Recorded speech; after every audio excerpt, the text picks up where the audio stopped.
Hello बच्चों। चलिए मेरे प्यारे बच्चों, हमारे पास एक क्वेश्चन है। इस क्वेश्चन को प्यार से सॉल्व करते हैं। क्वेश्चन क्या कह रहा है? एक गेंद को एक मीनार की चोटी से 20 मीटर पर सेकेंड के वेग से ऊर्ध्वाधर नीचे की ओर टपका दिया जाता है। कुछ समय बाद यह 80 मीटर पर सेकेंड के वेग से जमीन से टकरा जाती है। जनाब, मीनार की ऊंचाई क्या है? तो मेरे प्यारे बच्चों, एक मीनार की चोटी से गिराया जा रहा है। आपने अपने पहले चैप्टर में सीखा है, यानी कि एक सरल रेखा में गति जब हमने सीखा था, तो मेरे प्यारे बच्चों हमने आपको बताया था ये वाला केस। ठीक है कि मान लो हमारे पास एक मीनार है। मीनार से मेरे प्यारे बच्चों किसी वस्तु को फेंक दिया जा रहा है।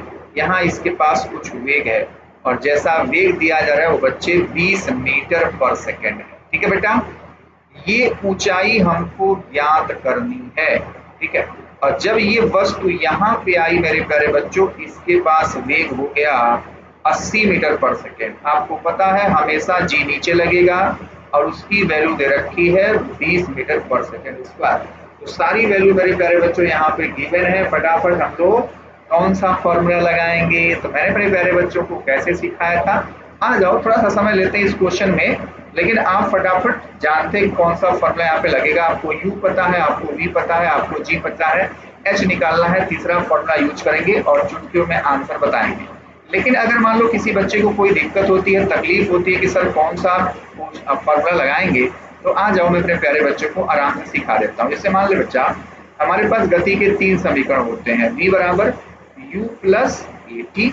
ठीक है, फिर हमारे पास होता है दूसरा समीकरण s बराबर यू टी प्लस का हाफ ए टी स्क्वायर। फिर तीसरा समीकरण अपने पास होता है बेटा वी स्क्वायर बराबर you square plus two A S. ठीक है, ये हमारे पास 3 समीकरण होते हैं, सबको पता है। अब यहाँ पे देखो हमको क्या ज्ञात करना है, ऊंचाई, यानी कि मेरे प्यारे बच्चों विस्थापन हमको ज्ञात करना है। ठीक है बेटा, पहले वस्तु कहाँ थी? मान ले ये बिंदु ए है। मान लो वस्तु वस्तु कहाँ है बच्चे? लास्ट में बी पर है। तो ए से बी है, यानी कि हमको विस्थापन ज्ञात करना है। और हमको यू पता है, हमको ए पता है, यही तो हमारे पास त्वरण है जिसको हम जी कह रहे हैं।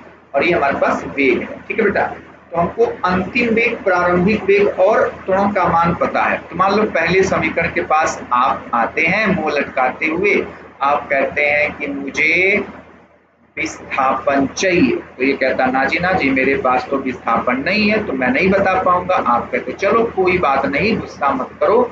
हम आते हैं दूसरे समीकरण के पास। ठीक है बेटा, दूसरे समीकरण के आप पास पहुंचे, आपने कहा विस्थापन बताओगे? ये कहेगा हाँ जी बिल्कुल बता दूंगा। लेकिन आपके पास प्रारंभिक वेग तो आपके पास है, समय नहीं है। ठीक है बेटा, तो समय नहीं है तो चलिए चिंता नहीं करते हैं, है ना।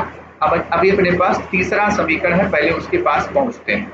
मान लो आप तीसरा समीकरण के पास पहुंचे मुंह लटकाते हुए, आपने कहा मुझे विस्थापन चाहिए। कहता हाँ जी मेरे पास विस्थापन है, लेकिन आपके पास अंतिम वेग, प्रारंभिक वेग और त्वरण का मान होना चाहिए। आप तुरंत खुश हो जाते हैं, कहते हैं हाँ जी मेरे पास ये तीनों वैल्यू है। ठीक है, तो इस तरीके से बच्चे आप लोग चेक करते हो और आप कंफर्म करते हो कि कौन सा इक्वेशन, कौन सा समीकरण हम लोग दिए गए प्रश्न के लिए लगाते हैं। तो आप समझ गए ना कि तीसरा समीकरण इस वाले प्रश्न के लिए हम लोग लगाएंगे। तो चलो बेटा फटाफट लगाते हैं।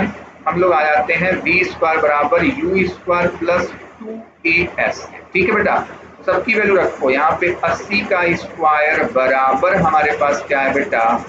20 का स्क्वायर प्लस 2, और जी का मान 10 और एस का मान हमको ज्ञात करना है। चलो फटाफट लाते हैं। ये हो जाएगा, देख एस बराबर सीधा डायरेक्ट मैं लिखता हूँ अब कि 80 का स्क्वायर माइनस हो जाएगा 20 का स्क्वायर, और ये हो जाएगा 2 गुणे 10 यानी कि 20 नीचे हो जाएगा। ठीक है बेटा, ये हो जाएगा हमारे पास 6400, ये हो जाएगा हमारे पास 400, ये हो जाएगा हमारे पास 20।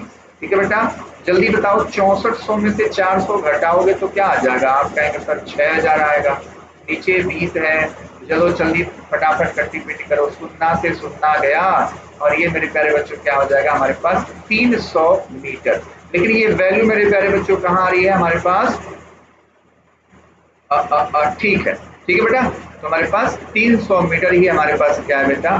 सही आंसर है 300 मीटर। उम्मीद करता हूं मेरे प्यारे बच्चे इस क्वेश्चन को अच्छे से समझ पाए 300 मीटर कहाँ है जी, सी ऑप्शन अपने पास करेक्ट आंसर आता है।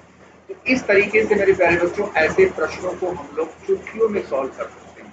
अब जिस बच्चे को डायरेक्ट ये फॉर्मूला पता होगा, वैसे हम लोग इस केस में बच्चों डायरेक्ट फॉर्मूला भी आपको याद करवाते हैं कि आप फॉर्मूला डायरेक्ट याद रखें, ठीक है। लेकिन कोई बात नहीं, अगर फॉर्मूला आपको नहीं पता है, नहीं याद आ रहा है, उससे मिस्टेक होने के भी चांसेस होते हैं, तो आप लोग फटाफट बच्चे वैल्यू खोल करके कैलकुलेशन फटाफट कर करके आंसर ला सकते हो, ठीक है। तो इस तरीके से मेरे प्यारे बच्चों ये क्वेश्चन हमारे पास हो गया। ऐसे ही और ये सारे नीट के प्रश्नों का सोल्यूशन पाने के लिए प्लीज हमारे इस चैनल को लाइक, सब्सक्राइब एंड दोस्तों के साथ शेयर करना बिल्कुल ना भूलें। तो मिलते हैं मेरे प्यारे बच्चों नेक्स्ट क्वेश्चन के साथ, तब तक के लिए बाय बाय, टेक केयर, मस्त रहिए और स्वस्थ रहिए मेरे प्यारे बच्चों।